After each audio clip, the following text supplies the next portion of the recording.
Hello, Patreon subscribers. Thank you so much for subscribing and going along with me on this journey. I'm going to read a couple of paragraphs from one of my all-time favorite books, John C. Lilly, The Center of the Cyclone, came out in 1971. John Lilly is a scientist, or was a scientist. He was the inventor of the sensory deprivation tank, the float tank.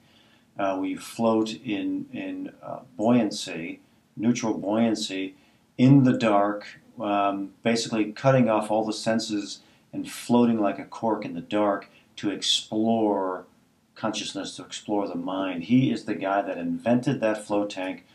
I love his books. I got a bunch of his books. This is my favorite book of all time. But right in the beginning of it, he has a couple of paragraphs from another writer, G. Spencer Brown. And this is from his book called The Laws of Form. And what he says here is so, and to me, important to the whole process of not only remote viewing, but of discovery of human potential, human consciousness, the experience of discovery.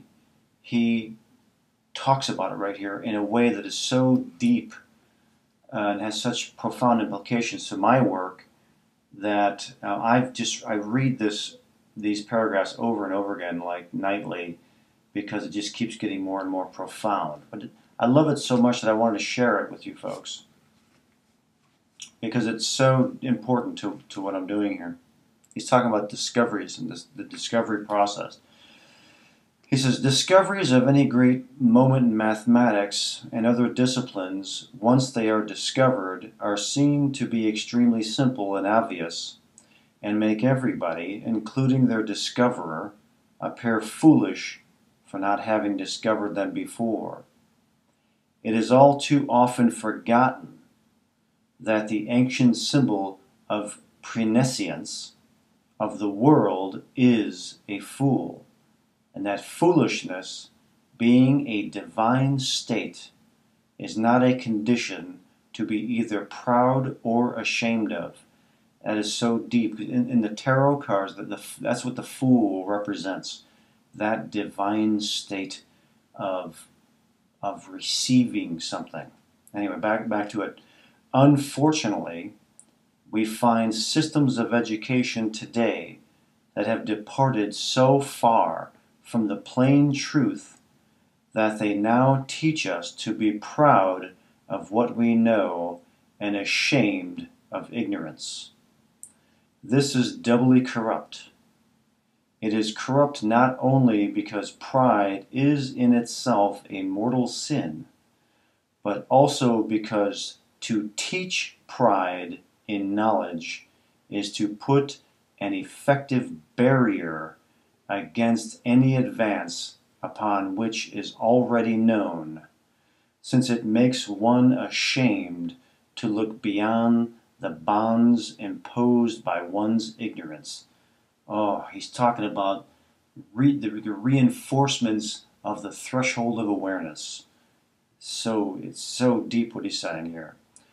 Any person prepared to enter with respect into the realm of his great and universal ignorance, the secrets of being will eventually unfold, and they will do so in a measure according to his freedom from natural and indoctrinated shame in his respect to their revelation. That is so unbelievable. Enter with respect.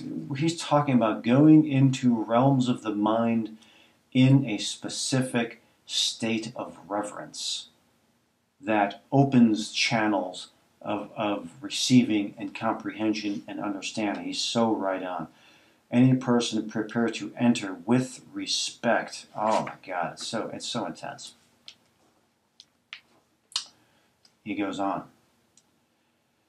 In the face of the strong and indeed violent social pressures against it, few people have been prepared to take this simple and satisfying course towards sanity. Oh, so intense.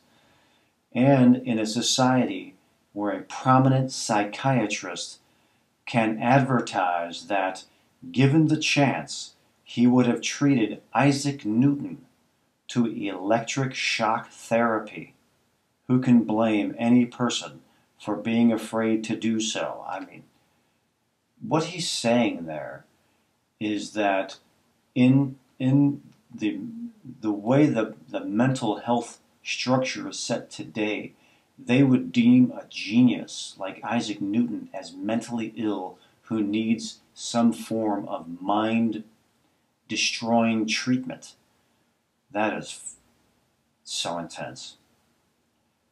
He goes on, to arrive at the simplest truth, as Newton knew and practiced, requires years of contemplation, not activity, not reasoning, not calculating, not busy behavior of any kind, not reading, not talking, not making an effort, not thinking, simply bearing in mind what it is one needs to know, and yet those with the courage to tread this path to real discovery are not only offered practically no guidance on how to do so, they are actively discouraged and have to set about it in secret, pretending meanwhile to be diligently engaged in the frantic diversions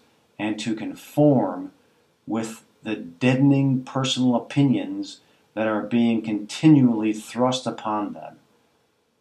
Holy crap. This was in 1969 he wrote that. That is, oh man, that is so, that's just a sledgehammer, man. In these circumstances, the discoveries that any person is able to undertake represent the places where, in the face of induced psychosis, he has, by his own faltering and unaided efforts, returned to sanity. Painfully, and even dangerously maybe, but nonetheless returned, however furtively. So intense what he's saying here is that when an individual attempts to return to a state of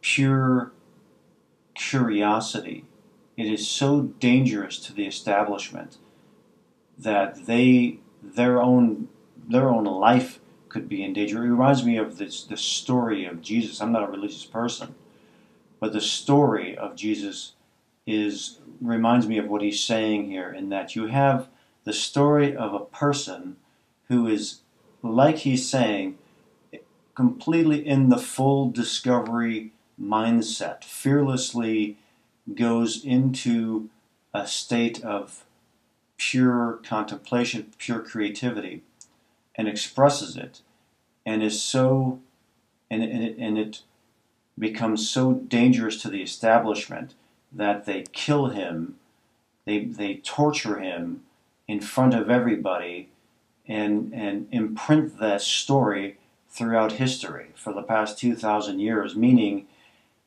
be an open being to our full potential. If you attempt to access your full potential, we just might kill you.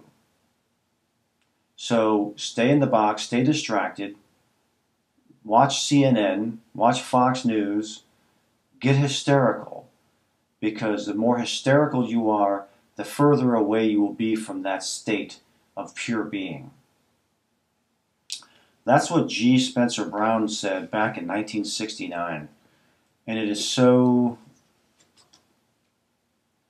oh God, that's so profound. I read that, I've read that at least 400 times already, because it's so profound. It's so true to what I'm doing personally, what many people are doing right now. We are at a space, in a time now, thanks to the internet, where we can explore we can go into that state of our own ignorance and be silent and attempt to experience pure creativity, to go to direct our internal awareness towards what we want to know and wait for it to imprint upon us. That's what remote viewing is.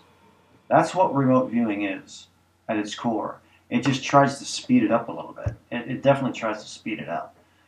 But nonetheless, that's what it is. But anyway, I hope you enjoyed that. I love that phrase. This entire book is mind-blowing exploration of the human experience, including all the hardships of ups and downs and trials and errors of human exploration.